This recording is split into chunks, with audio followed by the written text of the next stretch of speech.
तो जैसा भी हमारे लायक जो भी काम होगा आप मुझे जरूर बताइए।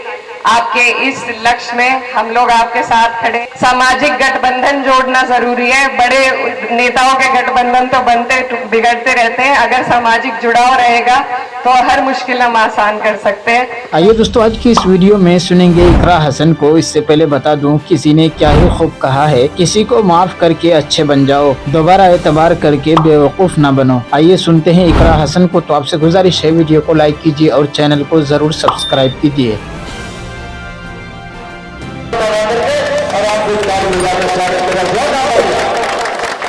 गांव कवेलागढ़ी में यहाँ पर मौजूद सभी हमारे बड़े बुजुर्ग, माताएं, बहनें, भाई, आप सभी को नमस्कार। आज इंजीनियर साहब की वजह से पहली बार मेरा इस गांव में आना हुआ और मैं दिल की गहराइयों से आप सभी का धन्यवाद देना चाहती हूँ। खास तौर पर इंजीनियर साहब का कि उन्होंने मुझे ये सौभाग्य दिया कि मैं आप सबके बीच आ सकूं। हमारा क्षेत्र भले अलग है, लेकिन मेरे पिताजी का लगाव बागपत जिले से रहा है। यहाँ पर उन्होंने एक कारोबार भी जोड़ा था कुछ वक्त पहले और लगातार लोगों से मिलने जुलने का उनका जो प्रयास और लगन रहती थी, तो उसमें बागपत जिले के भी कई ऐसे गणमान्य लोग हैं जिनसे उनका लगातार संपर्क रहता था। तो भले ही क्षेत्र दूर है, लेकिन दिल से आप लोग दूर नहीं है। आप लोगों का हमेशा आशीर्वाद और प्यार मेरे पूरे परिवार को मिला है। आज जिस उपलक्ष्य में हम लोग यहाँ पर मौजूद हैं, हमारे इंजीनियर रविंदर सिंह जी अपनी ड्यूटी पूरी करके आज अपना जीवन समाज को समर्पित करने के लिए उन्होंने ये जो पहल करी है, जो कार्यक्रम किया है, ये बहुत ही खूबसूरत कार्यक्रम है। मैं दिल से उनका धन्यवाद दूंगी।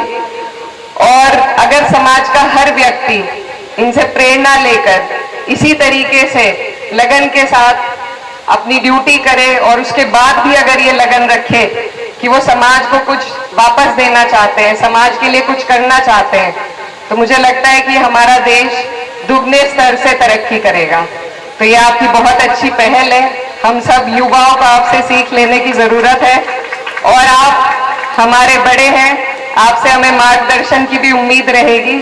मैं बस यही कहना चाहती हूँ कि आप इससे जो हमें आशीर्वाद मिला है और यहाँ पर आपका हमारा परिवार का रिश्ता है, तो जैसा भी हमारे लायक जो भी काम होगा आप मुझे जरूर बताइए। आपके इस लक्ष्य में हम लोग आपके साथ खड़े हैं। हमारी तरफ से जो भी आपको जरूरत पड़ेगी, आपसे कंधे से कंधा मिलाकर हम आपका सहयोग करेंगे। और मैं ये भी बताना चाहती हूँ कि मेरा जो चुनाव था वो एक वक्त के बाद बहुत मुश्किल कड़ी पे आ गया था।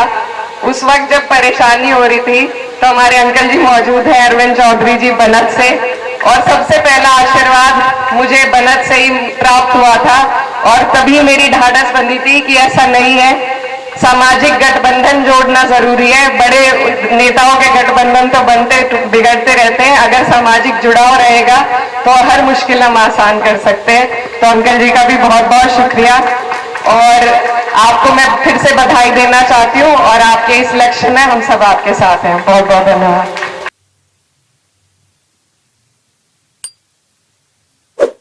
आइए दोस्तों, इकरा हसन की स्पीच सुनने के बाद दवाई दिल किताब से कुछ बातें सुनते हैं। गुनाह का शौक और अजाब का डर।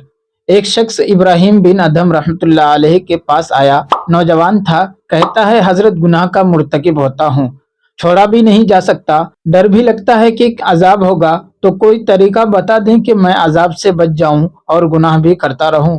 अल्लाह वाले बड़े दाना बिना होते हैं, धक्के नहीं दे देते। वो मोहब्बत व प्यार से बात समझाते हैं, दिल में उतारते हैं। हजरत ने फरमाया, हाँ, मैं तुझे तरीका बताता हूँ। वो बड़ा खुश हो गया, बात सुनने के मूड में आ गया। कहने लगा कि हजरत, वो कौन सा तरीका है कि मैं गुनाह भी करता रहूं और मैं अजाब व सजा से भी बच जाऊं। आपने फरमाया कि भाई, पहली तजवीज़ तो यह है कि अगर गुनाह करना ही है तो अल्लाह रब्बुल इज्जत की निगाहों से ओझल होकर कर लिया करो। अब वो सोचता रह गया। कहने लगा, हजरत, ये कैसे मुमकिन है कि मैं अल्लाह रब्बुल इज्जत की निगाहों से ओझल होकर गुनाह करूं? ये तो मुमकिन ही नहीं। दूसरी तजवीज़, हजरत ने फरमाया, फिर दूसरी तजवीज़ यह है कि तुम रिज़्क़ खाना छोड़ दो अल्लाह से कह देना कि तुम्हारा ना खाना खाता था और ना तुम्हारी बात मानता था।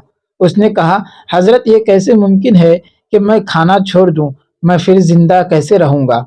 तीसरी तजवीज़ हजरत ने फरमाया, फिर तीसरी तजवीज़ पेश करता हूँ और वो ये है कि ज़मीन व आसमान अल्लाह रब्बुल इज़्ज़त का मिल्क है, इसी का मिल्क है और बादशाह की नाफरमानी इसके मिल्क में रहकर करना ये ठीक नहीं है।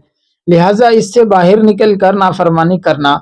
अल्लाह पाक भी कुरान पाक में अजीब अंदाज से फरमाते हैं, या माशरल जिन्नि वल इंसी इन इस्ततातुम अन तंफुदू मिन अक़तारिस समावाति वल अर्ज़ि फंफुज़ू ला तंफुज़ूना इल्ला बिसुल्तान। अगर तुम्हारे अंदर इस्तिताअत है कि जमीन व आसमान के करों से बाहर निकल सकते हैं तो निकल कर दिखलाओ। निकलोगे किसी दलील से निकलोगे। कहा कि हजरत ये भी तो नहीं हो सकता। चौथी तजवीज़ फरमाने लगे, अच्छा फिर एक तरीका और बताता हूँ, और वो ये कि जब मलकुल मौत आए रूह कब्ज़ करने के लिए तो उन्हें कह देना कि थोड़ा इंतज़ार कर लो। उसने कहा, हजरत वहाँ तो इंतज़ार का तसव्वुर ही नहीं। इज़ा जाअ अजलुहुम फला यस्तअखिरून सअतन वला यस्तक़दिमून। जब मौत आती है तो ना एक लम्हा आगे होती है और ना पीछे।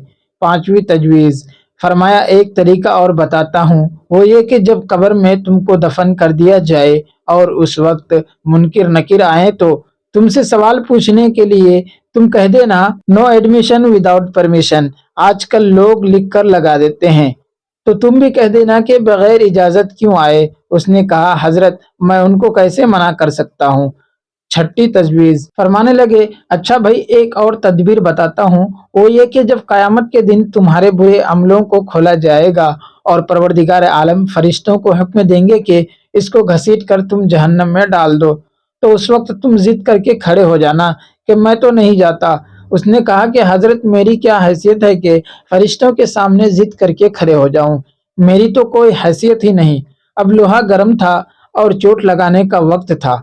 हजरत ने फरमाया कि ए भाई, जब तेरी हैसियत ही कोई नहीं तो तू इतने बड़े परवरदिगार की नाफरमानी क्यों करता है। कहने लगा, हजरत आज से मैं गुनाहों से तौबा करता हूँ और आज के बाद वादा करता हूँ कि अपने अल्लाह की नाफरमानी नहीं करूँगा। तो हमको चाहिए कि हम गुनाहों से बचें और परवरदिगार आलम के हुक्मों के मुताबिक ज़िंदगी गुजारें। दोस्तों वीडियो के आखिर में आपसे गुजारिश है, अगर वीडियो पसंद आई हो तो वीडियो को लाइक कीजिए और चैनल में पहली बार विजिट किए हैं तो सब्सक्राइब करके बेल आइकन को प्रेस कर दें। मिलते हैं किसी और वीडियो में।